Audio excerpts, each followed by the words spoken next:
everyone. Wow. First of all, sorry for the technical difficulties. We are getting started a little bit late today. I don't know why I'm saying we. It's just me because, as you know, last week, Dani is fancy and on vacation in Europe. So for today, it's just going to be me on the show.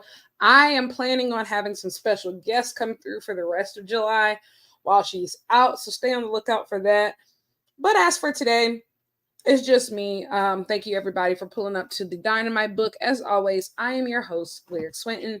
There's a lot to talk about. So this weekend, obviously, I was in New York for Forbidden Door. I did the media scrum, and that was really cool. Got to ask questions to Mercedes, Tony, and Zack Sabre Jr., and Forbidden Door was a lot. It was a lot. The crowd was weird, not gonna hold you, but there was a lot of fun stuff, a lot of good stuff. I would say my top 4 matches are obviously Brian versus Shingo, Mercedes versus Stephanie, and Zack Sabre Jr. versus Orange Cassidy, and of course Swerve versus Will Ospreay.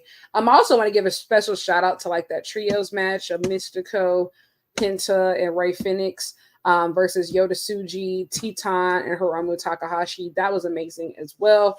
So that would probably be my top 5 of the night, but there was nothing super bad. I honestly ended up being on the phone with American Airlines arguing during the Jericho match because my flight got canceled. There was inclement weather this weekend, but obviously everything worked out. I made it home. So yeah, that was Forbidden Door.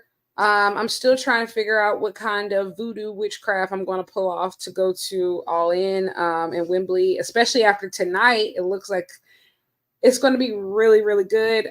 So without any further ado, let's go ahead and get started. And also be alive in the chat tonight. It's just me today. So, don't expect this to be super long, but I definitely will be interacting with you. Somebody said the MJF Hechicero match happened, which was bad. Yes, it was. It was. And I'm very upset that Hechicero was ever in that position, but hey, we move. So is that. But yeah, so we started off tonight with Bryan Danielson versus Pac, which was amazing, which I expect out of which is exactly what I expect out of those guys. Just a fantastic match by 2 of who I believe are some of the best wrestlers in the world today. 2 absolute all-timers. And so that was amazing. Obviously, Bryan Danielson advanced in the Owen Hart tournament, which I expected. I expect him to make it to the final at minimum, which he did. So that's been pretty cool. After that, sorry, I'm going through to make sure that I'm on track. What happened after that match? See, this is what happened when I don't have Dani here. Oh, so after that, we had a promo from Willow talking about, her match with Statlander. And I would like to say that Willow Nightingale is consistently the best babyface promo in AEW. And also, I would put her best babyface promo in wrestling. She makes me believe every single word that comes out of her mouth. And I just believe that she is just a generational babyface. She kills it every single time. And it just makes me really happy. And I just think that the world of her, and I think that she's an example of that. A match done well has 2 winners. And she came out of that match with Mercedes as a bigger star, and a star and a babyface that doesn't need a title to be important. She had that crowd in the palm of her hands. I think Stat looked great. I just think that she is just proof that, sometimes the ability can always be there, but if you are in the room with the right people at the right time to elevate you to that right moment, you're unstoppable. And so this promo made me want to run through a brick wall, which was amazing. Next, We had an in-ring promo from Mark Briscoe, who I believe is the other best babyface promo in AEW and wrestling, which was amazing. He makes me feel everything, and he entered himself officially in the Blood and Guts as the first member of Team AEW, which was awesome, which I personally have wanted. I wanted him to be in Anarchy in the Arena. So like hearing him, he's going to be in Blood and Guts makes me very happy. Then obviously the EVPs get involved. He starts getting jumped. And Kyle O'Reilly comes out to save him from the conglomeration. And then, the Acclaim comes out. That kind of spoiled everything for me, but everything else was great. I love, I love Mark Briscoe being involved. I think that that's a really cool thing. I don't know how I feel about actually, I do know how I feel about the Acclaim. I don't want them in there. I don't like it. I'm not happy about it. And I hope that the plan changes soon. I'd also, after that Rainmaker, I would like Okada versus Kyle O'Reilly. I do believe that you should give me Kyle O'Reilly versus Okada, you cowards, for the Continental Championship. Okada needs defenses, and I need that match. It's a perfect win-win situation. Next, we had a promo from Toni Storm. She's basically telling Mariah, you got to watch out for Shida because Shida is important, but you will be great, my child. Obviously, to this week on Rampage is going to be Mariah May versus Hikaru Shida in the semifinals of the Owen Hart tournament. And then next week, Willow versus the winner of that match will face off to figure out who goes to All In, which is cool. So that was a really good promo. Also, I would like to say, at Forbidden Door, I was pleasantly surprised. I thought that Mariah would have gone, I guess the easy route would have been just to turn, but like to force Mina and Tony to become friends and to kiss and hug, like that's talent. That's talent right there. Her mind is powerful, and I'm fully enveloped in this story. And when she eventually turns, it's going to break my heart, but it's going to be beautiful. It's going to be amazing. Next, we had Willow versus Chris Statlander, which the crowd was hot for. And it's really nice, I think, to see the progression of this AEW women's division.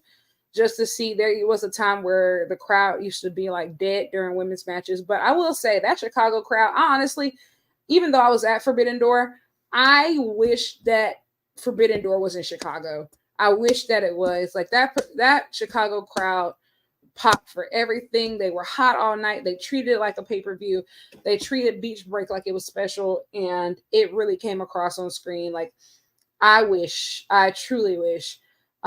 Next, we had Willow versus Chris Statlander. Like I said, this was really good. Really good. And I think that they need to have a stipulation match at All In.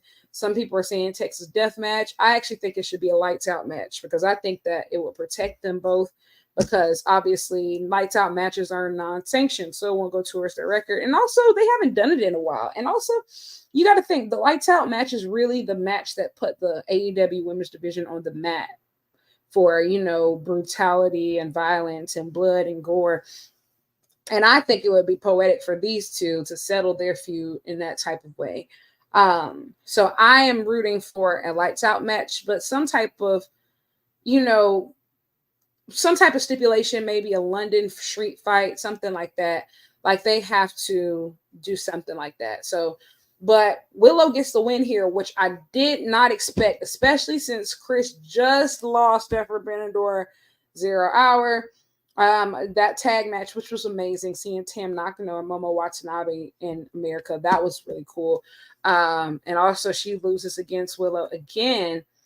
This was really cool. Like, this is really cool to Willow. Even how they started the match with Willow pouncing Chris down the ramp was just so fire. I'm a fan. Next we had what else? Oh, next we had Tony Schiavone come out. He announces that he's bringing somebody out. and it ends up being Dr. Britt Baker, DMD. Listen, obviously she returns at Forbidden Door. Here are my thoughts. I am not a Britt Baker fan. You won't hear me standing Britt Baker. You won't hear me like doing any of that. She's not the best in-ring worker at all, and at some times she's been downright terrible. However, let's just be real. When the AEW women's division started, that women's division did not start with the luxury of having TV-ready stars or a veteran presence like the men's division had.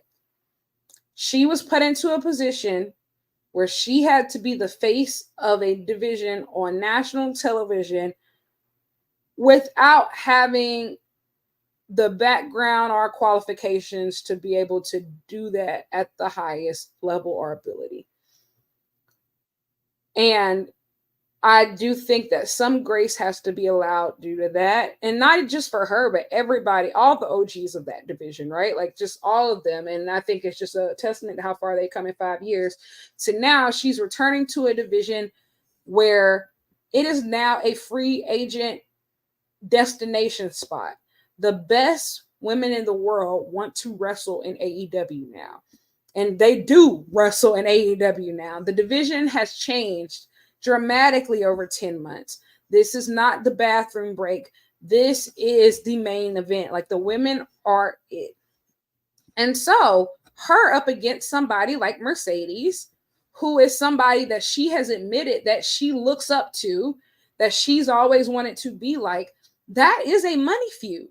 It is a money feud for the dentist to try to figure out where she fits in this modern women's division.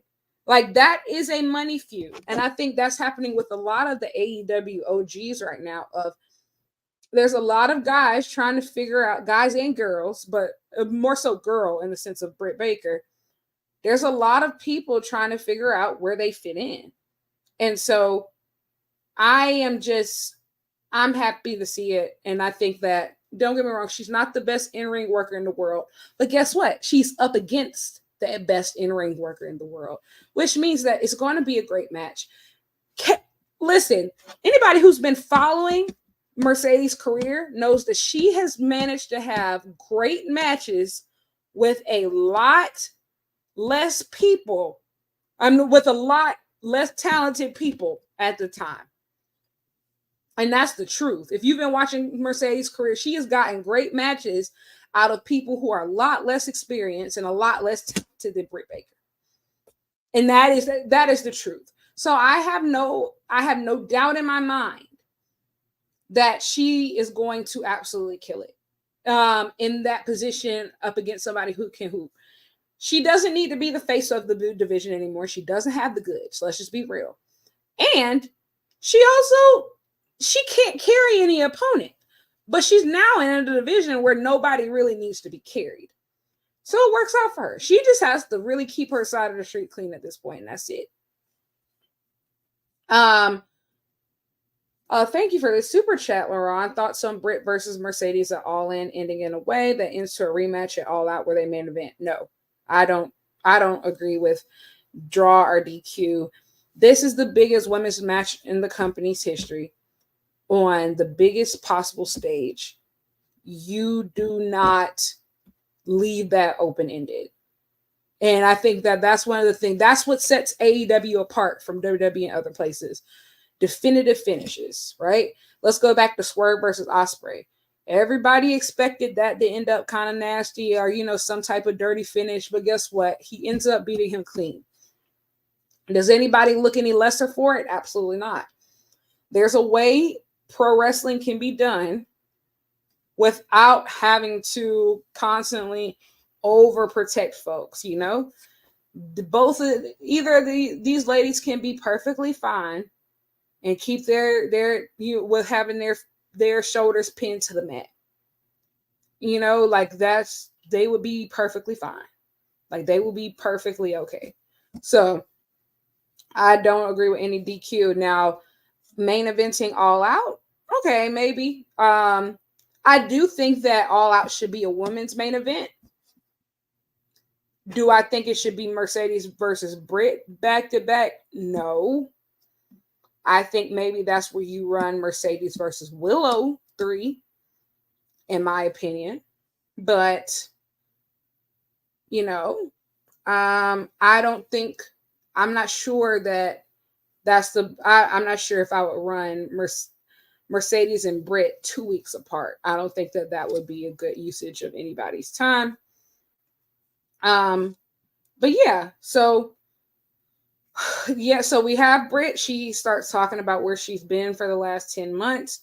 And I will say, the promo was a little bit slow, but it's her first night back. So, I'm not going to be too critical of it. I think that sometimes people are way too harsh of like, hey, this is her first night back.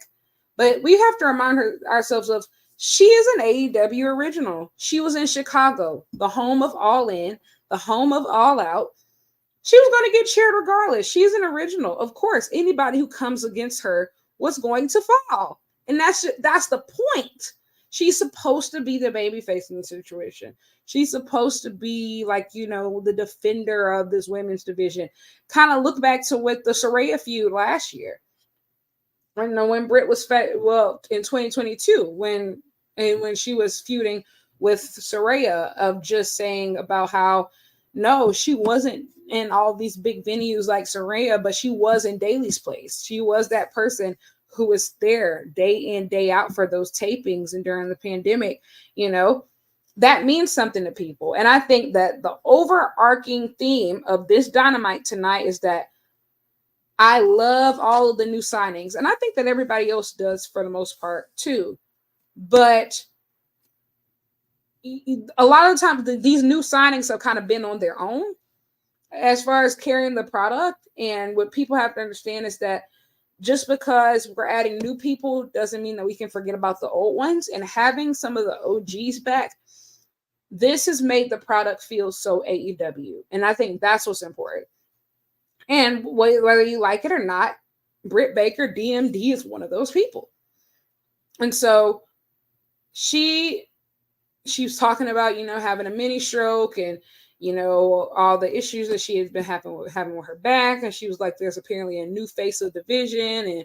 And, she makes y'all say CEO with her music and, everything. And guess what? Mercedes got the biggest heel reaction ever. She got super heat. She got super boo. She got shut the fuck up chants. And guess what? They were prepared for it. She came out of the heel tunnel. She finally starts teasing that she's going to be a part of the Elite with the Jacksons. My favorite part is honestly, while DMD is talking about how she's had a mini stroke, they sending balloons and pictures of Mercedes out there. They're sending pictures out there, and just setting up around her. They were prepared for this moment. And this finally felt like everything. Don't get me wrong, I think towards the end of the Willow feud, when they started leaning into Mercedes being a heel, that was great. But this feels like they finally going all in on her being a heel, and she's playing the role perfectly. She has the 2 belts. She has the EVPs on her side.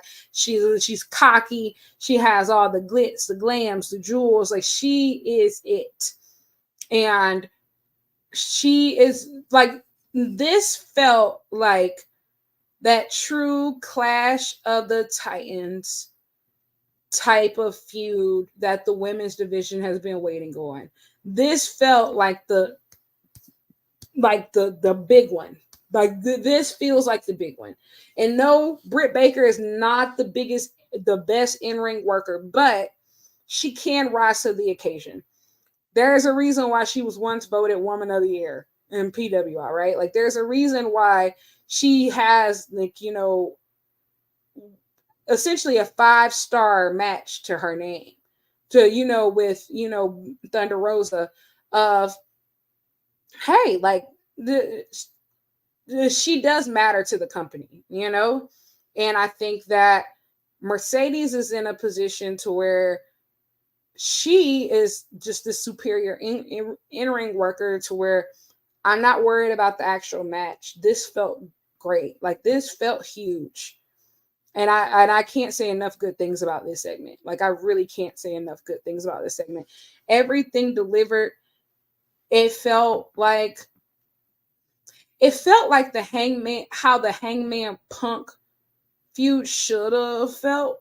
That kind of like took a weird turn after a while. This felt right. Like, this just felt right. It's kind of being like the present versus the past. Like, and just like, this felt right. This felt like how that should have felt. Everything was perfect. And even when Mercedes telling her, like, get in the line, like mushing her in the face, like, this just felt like big. And anybody who tells you that it's not big, they're lying. Anybody that tells you that Mercedes' presence has not elevated this women's division considerably, they are lying to you.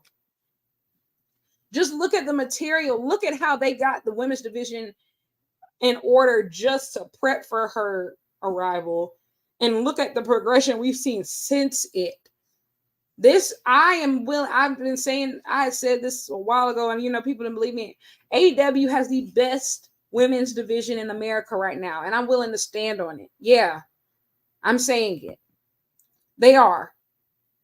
They are. They are. They just simply are. I'm sorry. You can cry about it, but the amount of different stories that are moving throughout this and the amount of them that are top stories, look at it. We're building towards 3 different matches for All In right now. Tony versus Mariah, Mercedes versus Britt, and Willow versus Chris. And they're the most solid, best book feuds in the company, consistent. We saw that with Forbidden Door, in the build to Forbidden Door. And we're seeing it now in the build to All In. Yeah, it is. They're the best. So sorry. Cry about it.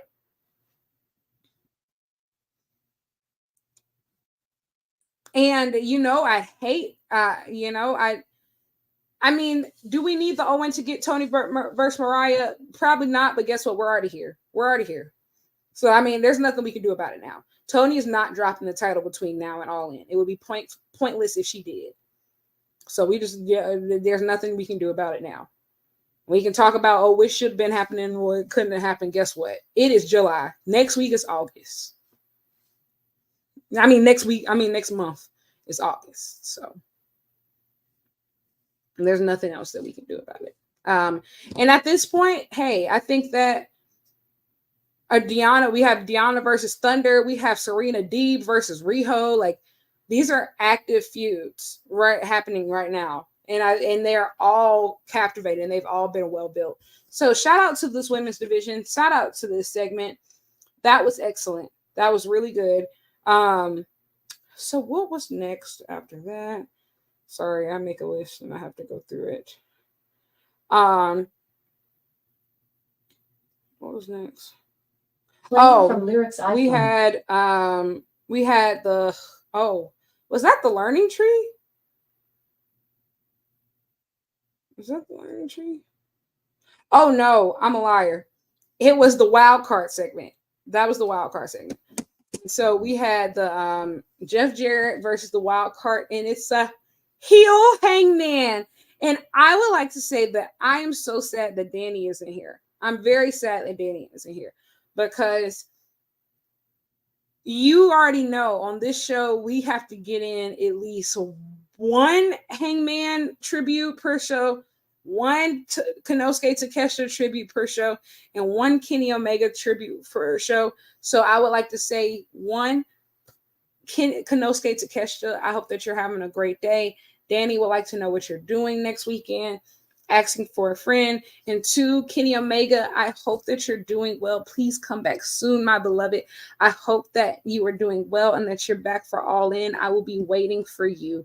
Thank you. And also, Hangman is back. I cried. I screamed for like that entire entrance. I screamed for the match. I screamed throughout the segment afterwards. I'm just so glad he's back. I take him so personally. This is the main character of AEW. Him, Swerve, Ospreay. Wow. Those 3 plus like Takeshita for me, those are it for me. Yeah. those are the guys. Hangman is back. Cry about it. And even like he's the best in-ring storyteller in the game. Like every little thing that, I mean, every little thing. And honestly, I'm gonna be honest, I see that comment, but I don't know what people you're talking to, because everybody I saw on Twitter, like they are enthused by the possibility of Hangman Swerve Force. So, hey, like, I guess apples to oranges, everybody likes what they like. But for me, I think we're doing great. We're doing fabulous. When Hangman decided, like when the crowd started chanting Swerve's house to get back at him, and like the wild look in his eyes, like he is the best in-ring storyteller in the business by far. He gets the little things so right. When he was slowing down the match and methodically taking Jeff Jarrett apart, like, and also to do this in Chicago, with the history that's there, I think that was just so poetic, because obviously, he's going to get somewhat of a heel reaction regardless in Chicago for obvious reasons. This was just incredible. Like, this was incredible. And not just like from like, oh, it's a match of the year candidate. It just shows up like he gets the little things so well. And then the constant like banging his head into the steps, biting at his head, looking for blood, like that blood thirst that, call back to the death match, like, the build to the sharpshooter, the multiple dead eyes, the buckshot lariat. The storytelling was absolutely incredible. The way that he immediately leaves the ring, even afterwards, Renee's trying to talk to him. And like, when the EVPs come and, oh my gosh, and like, they're like, hey, Hanger. And he's like, I'm not your child. I'm not a kid. I'm not a part of the elite. I'm in the Owen and I'm going to win the Owen. He doesn't care about anything but Swerve. They asked him if he wanted to be the 5th member in Blood and Guts. He said no. But he 100% will be the 5th member in Blood and Guts. But he's not going to join until Swerve joins Blood and Guts for Team AEW, which Swerve has already teased, which is going to be, like, I tweeted this, but I had wondered and I had worried for a while if AEW would be able to efficiently build towards Blood and Guts and All In at the same time. And I was very pleasantly surprised by this episode. I think that they pulled it off beautifully. And so hats off to them for that, because I think that they were able to kick off both of it very well. So after that, and I also said that AEW is in a great position, because depending on who wins the Owen between Hangman and Danielson, whoever loses is probably going to get a really good main event, because the pay-per-view after, obviously there's All Out, but after All Out is Wrestle Dream, and Wrestle Dream is in Tacoma, which is Swerve's hometown, which is, Danielson's backyard. So either way, even whoever doesn't get their moment at Wembley is 100% going to get their moment, their big match, at Wrestle Dream in Tacoma. So, which is really great. Also really love, like, it's the crazy in his eyes. Like, he had crazy in his eyes. Like, he looked like a wild animal. Ugh, I love that man. I love that man so bad. So next we had the Learning Tree. Chris Jericho sits on commentary. Then we had the Hook Shibata Joe Trio versus Brian Cage and Cage Agony. It was cool. The match was cool. Then the Learning Tree gets involved. I'm gonna be honest. I can't say that I keep up with the Learning Tree. I've really zoned out, so I can't really tell you what happened after that match, but it happened. Then we had also earlier in this show, I forgot to pause, but we had a segment backstage where, Will Ospreay is talking to Don Callis, and he's saying that, he wants out of the Don Callis family. And Don Callis has said typically he doesn't let people out. But he will do it for him as a favor, and he's going to want a favor later. But then he takes Kyle Fletcher with him, which just, obviously, well, Ospreay and Kyle Fletcher are very close. We obviously saw that when Ospreay first officially debuted at Revolution, and then we're seeing it now, and we saw it at Forbidden Door. Obviously, there's the United Empire connections. They used to live together, all of that. So it's going to be very interesting to see how this unfolds. I hope that Kyle eventually, turns on Don Callis and we can get a full, United Empire reunion. Because I do think it's too early for Kyle and Ospreay to officially feud. But I think we shall see, But either way, that's going to be very interesting. Next, we have the main event, which was Daniel Garcia versus Will Ospreay. This was a great match. This was a great match, but that's what I expect out of those two. Ospreay was accompanied by MJF, who was quote unquote his friend. Whatever. I mean, I could have saw that coming. But MJF distracts Daniel Garcia in a sense of he tries to give him the Dynamite diamond ring to use that.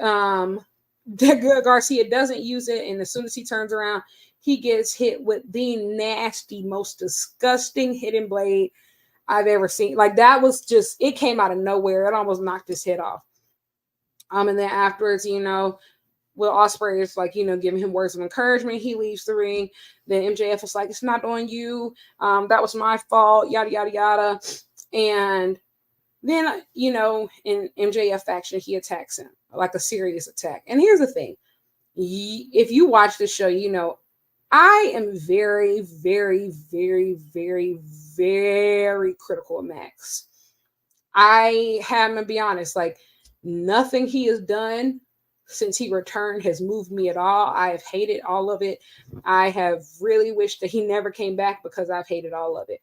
But tonight was the first night where I've actually seen what he's done, and I'm like, okay, this is what needs to happen. He thrives better as a heel and not as that heel making jokes and just silly shit. This is, and I think also, especially with the Swerve and Ospreay feud being so serious, I think so serious to the meat, all about the world title. And I think that was so well done. You have Hangman, he's serious, back to business. Everybody's really about their business right now. And I think that MJF trying to be that one of the main faces of AEW right now and just going for the low hanging fruit and just doing bullshit. I think that just doesn't work and fit in the current landscape. And I think he's in a very similar position to Britt Baker of he's now has to figure out where he fits in and what feels like a whole new main event scene. And this was the first time where I felt okay, he really can be that top heel. This was a great beatdown.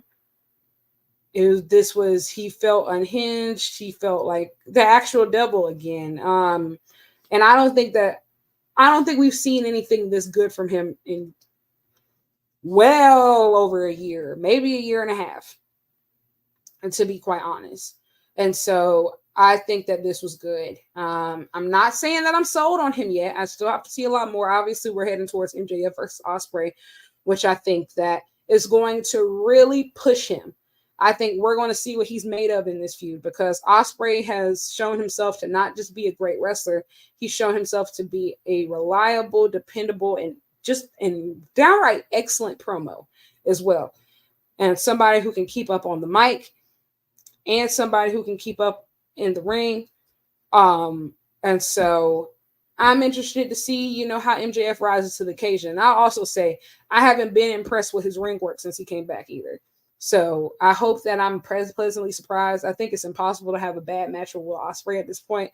So, it works in his favor. I think that Daniel Garcia felt like a legitimate top guy here. And I think that, that eventual match versus MJF is going to be a big deal. And I think that Daniel Garcia should win. He needs a big win.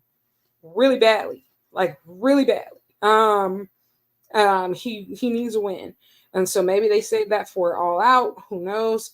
MJF versus Ospreay is definitely the plan for All In. Like that's definitely going to happen at Wembley. Like that's definitely going to happen at Wembley at this point. But yeah, so this was a really, really strong Dynamite. Everything except for the Jericho segment was beautiful, amazing. I'll give this Dynamite really a 5-star. I'll give this 5 stars, one just because Hangman came back. I'm gonna be honest, I'm just a shill like that. And I don't deny it. But truly, everything was top to bottom. That women's angle, Mercedes versus Britt, was perfect. So well done. Like so well done. Willow versus Chris, amazing. Like, you know, the opening match, Bryan versus Pac, amazing. The closing match, Ospreay versus Garcia, amazing. This was really well done. Like this was just a very well done Dynamite, and I feel like it was paced well. It feels like it built blood and guts well. It built All In well, and honestly, it just felt like AEW. It felt like they weren't trying to be anybody else. It feels like they're trying to be themselves. Focus on the wrestling. Focus on the stories. Focus on the characters that really matter, that people are invested in. It was the great mix between, like, you know, the day one signees and like the day one OG homegrown talent, and then, like, you know, some of the newer signees. Like the balance was there, and I think that's one thing that's been lacking. And also, it's really nice to see their attendance numbers are going up, tickets are starting to sell well again. And I said at the beginning of the year, like, all AEW has to do is don't get deterred. Like numbers go up and go down depending on whatever the competition is doing, yada yada yada. That happens. Like that happens. Like, you know, that's just the game. AEW has to just be conscious of not being deterred and just staying consistent. When everybody else is changing, everything else is turning around, like they just have to play their game. They have to do their thing. If you are the place where the best wrestle, the home of professional wrestling, focus on the wrestling. Focus on the stories that matter. And so it's really nice to see, like, you know, those numbers come back up. Really great Chicago crowd. You know, people complain that Chicago get everything, but guess what? They show up and show out every time. And if other markets were like that, New York, you know, hey, maybe we wouldn't be like that. I still think that we should get a Texas pay-per-view, and I don't even live in Texas, and I think that they should have a Texas pay-per-view, but this was really good. I was really, really pleased by this Dynamite. So yeah, obviously, next week we have the winner, Bryan Danielson versus the winner of Jay White and Hangman, which is going to probably be Bryan versus Hangman, which is going to be the 4th iteration of what I believe is probably one of the best, if not the best, in-ring trilogies that AEW has ever produced. Hangman versus Danielson. So funny because, like, I think about 3 months ago, I actually went back and rewatched it all, and it was amazing, like quite literally amazing. And it's always fantastic. And so I'm excited for that. Hikaru Shida versus Mariah May on Rampage. There will be Toni Storm versus Trish Adora on Collision. Jay White versus Hangman on Collision. Roosh versus Commander on Rampage. Who else? What else is? Oh, and Willow versus the winner of Mariah versus Shida next week on Dynamite. So the Owen Hart tournament is wrapping up next week. The finals will take place in Calgary, which is really awesome. We're going to find out more about Blood and Guts. Swerve Strickland will return next week on Dynamite, who also, I would like to say, do want to say this about Swerve. Really glad that I said that. Swerve Strickland, put some respect on his name. A lot of people have had a lot of bad faith criticism about his title reign, whatever. It's been great. I'm going to be honest. I fully enjoyed it. I enjoyed the Christian Cage feud. I enjoyed, like, the Will Ospreay feud. I'm enjoying what's happening now. And that match versus Ospreay should shut up any doubters. He's like that. He's the one. He's influencing the culture. He is one of the best wrestlers in the world, and his match catalog speaks for itself. Put some respect on his name. That was one of the best matches this year. And it wasn't just because Will Ospreay is a great wrestler. He was whooping Will Ospreay ass. on several occasions. And he's going to be him and Ospreay and Hangman specifically and Takeshita and, you know, unfortunately, MJF. Those are going to be the guys who lead AEW into the future. Daniel Garcia as well. Plus some respect on Swerve's name. Tokyo Sports had to put out an article, a profile piece about who was Swerve Strickland after Forbidden Door after that match.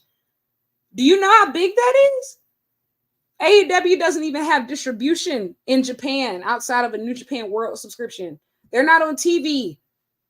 And that's a Black World Champion. They had to put Tokyo Sports, Japanese media, put out a profile piece saying who is Swerve Strickland. That's huge. That is huge. Gigantic, actually.